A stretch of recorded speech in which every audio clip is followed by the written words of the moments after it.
মেয়েদের ডিভোর্স হয় 3 কারণে। কয় কারণে? শুনি নাই, জোরে বলেন কয় কারণ?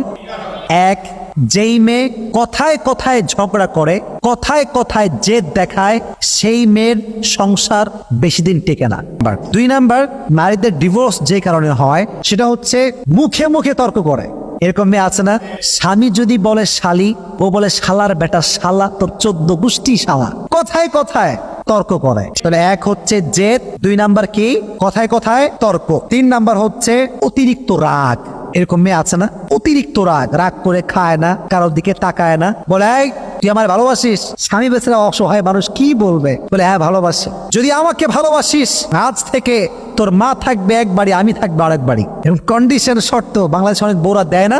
করে দেয়। আল্লাহ তাআলা প্রত্যেকটা মেয়েকে বিনয়ী হওয়ার এবং রাগবিহীন হওয়ার তৌফিক দান করুন সকলে পড়া আমিন। তো যেটা বলছিলাম, একটা হাদিস বলবো, বুখারী শরীফের হাদিস।